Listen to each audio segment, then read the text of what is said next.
Hi everybody, my name is Justine and I'm the Equality, Diversity and Inclusion Manager, and this year is 50 years of Pride, and I'm here with Andrew Ingleby, who is a Disability Services Coordinator as part of our Disability Support team. So good morning, Andrew. Good morning. So as I said, it's 50 years of Pride. So for those that don't know, are you able to share a little bit about how Pride started? Yeah, so Pride started, like you say, 50 years ago, way back when, and it started in a little place in New York called the Stonewall Inn.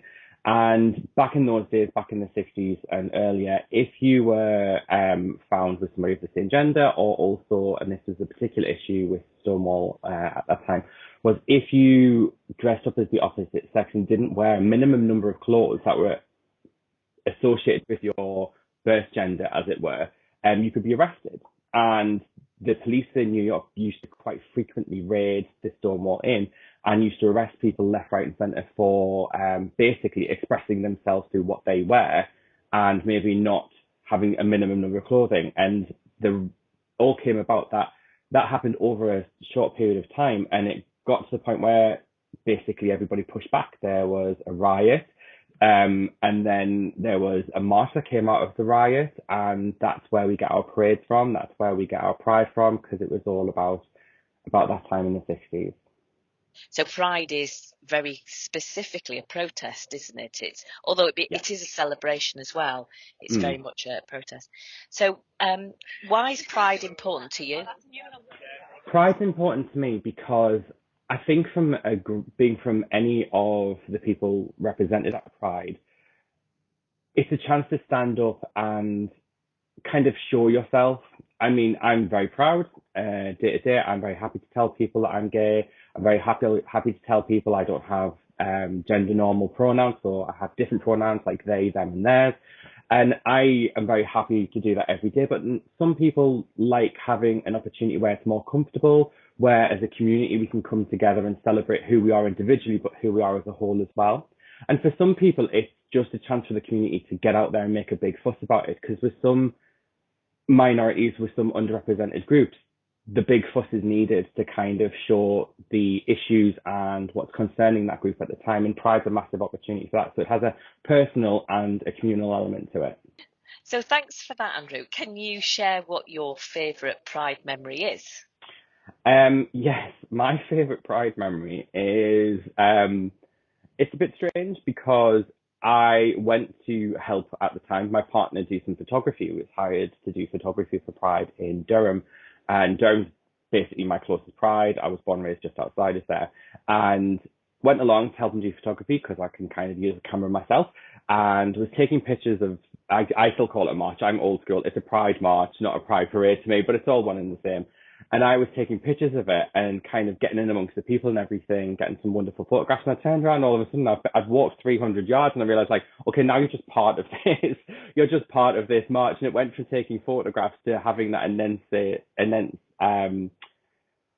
glow of being in a parade, because it sounds really silly, but being part of that representation, part of that physical movement to show a movement, you kind of can get caught up in it. It can give you a great well of like pleasure and of pride.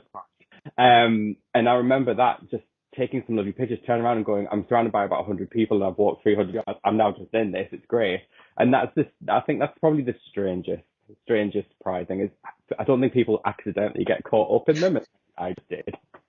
But it gave you a good feeling. It did. Andrew, I hope you don't mind, because you did mention your pronouns a little while ago and that you used they, them, and theirs. Are you happy to share a little bit about how that journey has happened and why you use those pronouns now? Yeah, absolutely. I know some people who use non-binary pronouns use them to explain how they identify as themselves in terms of a gender or not a gender, depending on how they want to express that. For me, I identify as a man. I'm very happy with that. But there is more within me than just that one label, that one perception of me. And as I tend to say to people, because you do sometimes have to explain to people, and some people will get frustrated that I even have to do that, but I don't mind unless you come across this stuff you don't know. And once you know, you know. I feel that male does not just cover me, although it is the bigger label, I would suppose. But there's a multiplicity of Andrew. There's more than one element to me. There's more than one presentation of a gender. There's more than one kind of self that I have. I explained this to somebody and they said, "Oh, multiple personalities." I was like, "No, that's not what I'm saying. Everybody has a different hat they put on for different things. I just have quite an eclectic mix of hats."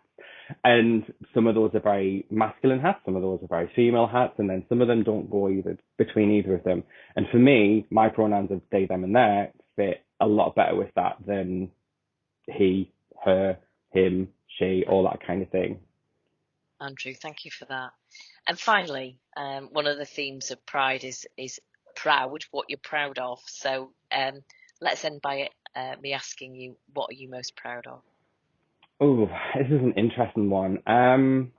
There's a lot of things as you get older, you realize how you're proud of the smaller things as much as the big things. And it's little things like my job, for instance, my job allows me to help an awful lot of people, both staff and students. And I'm really proud to do jobs that do that because I've had jobs in recent years where it's about helping people, but not in the hands-on same kind of way, and I've missed it.